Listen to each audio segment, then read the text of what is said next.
آج ہم مسجد قباء یہ ساتھ ہمارے ہے، اور مسجد قباء کے ساتھ ایک باغ ہے،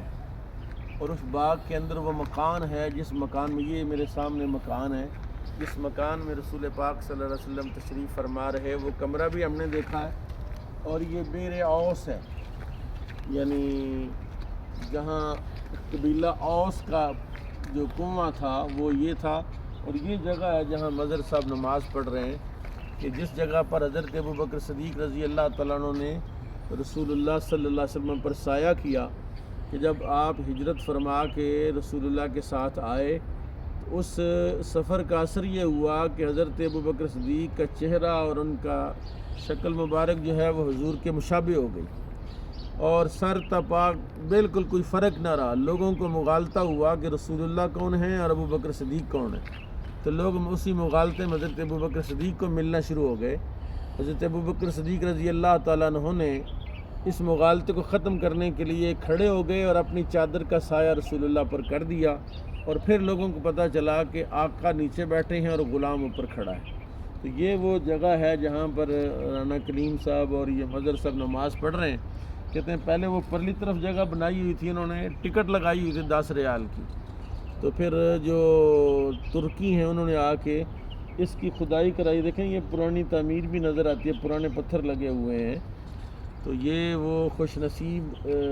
جگہ ہے جہاں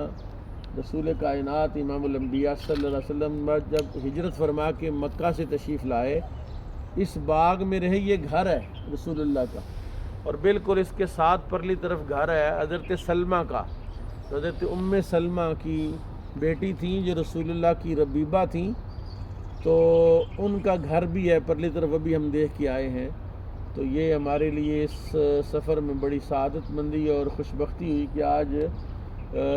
اوس، بیر اوس ہم نے دیکھ لیا، اور یہ اوس اور خزرج دو قبائل تھے جو مدینہ میں رہتے تھے، اور ان کی آپس میں جنگ تھی، 50 سال سے جنگ لڑ رہے تھے، تو پھر نبی کریم صلی اللہ تعالیٰ علیہ وسلم نے ان کی صلح کرا دی، اور یہ قبائل حضور پر ایمان لے آئے، اور یہی انصار مدینہ ہے۔ انہی دو قبائل نے رسول اللہ صلی اللہ علیہ وسلم کی مدد اور نصرت کی، اور رسول اللہ کو یہاں دعوت دی مدینہ طیبہ کے اندر۔ اور یہ جو مسجد قباء شریف ہے، اس کے چاروں اطراف، یعنی مدینہ کی طرف تو حضرت سلمان فارسی کا باغ ہے، اور چاروں اطراف باغ ہی باغ ہیں، یہ سارے باغ ہیں، پرلی طرف بھی باغ ہے، اور یہاں پر ایک جگہ وہ کنواں ہے جس میں رسول پاک صلی اللہ علیہ وسلم نے اپنی انگوٹھی مبارک جو ہے وہ پھینکی تھی، تو بیر خاتم کیا اس کو کہتے ہیں، یہاں طریق خاتم بنی ہے، یعنی رسول اللہ صلی اللہ علیہ وسلم کی انگوٹھی مبارک کا روڈ، اس محلے کا نام ہی جو ہے وہ حی الخاتم ہے، یعنی انگوٹھی والا محلہ۔ تو اس جگہ پر انہوں نے کھود کے کھدائی کر کے نشاندہی کر دی ہے، اور باقاعدہ وہاں پر گھاس لگا دے، بھی ہم وہاں سے ہو کے آئے ہیں، اس جگہ کو کھدائی کر کے پھر وہاں انہوں نے گھاس لگا دی ہے، اوپر درخت لگا دیے ہیں، تو شاید ان قریب وہ اللہ تعالیٰ رحمت فرمائے اور وہ کنواں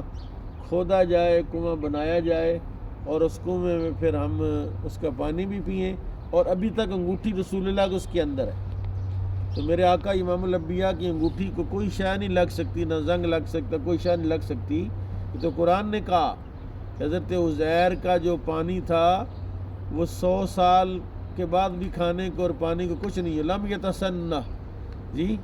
کھانے کو اور پانی کو کچھ نہیں، جو انگوٹھی رسول اللہ کی تھی، اور وہی انگوٹھی ہے جس پر رسول پاک نے حضرت ابوبکر صدیق رضی اللہ تعالیٰ عنہ کو بنانے کے لیے بھیجا تھا۔ تو یہ بیر خاتم بھی ادھر ساتھ ہی ہے، اور یہ بیر اوس ہے، یہ رسول اللہ کا گھر ہے۔ حضرت فاطمہ کا نکاح بھی مسجد قباء میں ہوا تھا مولا علی کے ساتھ، اور ان کا گھر بھی یہاں اسی باغ کے اندر ہے۔ یہ حضرت علی اس گھر میں رہتے رہے، حضرت فاطمہ اس گھر میں رہتی رہی ہیں۔ بہت پرانا بنا ہوا ہے، 1400 سال کا کہہ لیں، یا جو بھی اس کی تاریخ ہے۔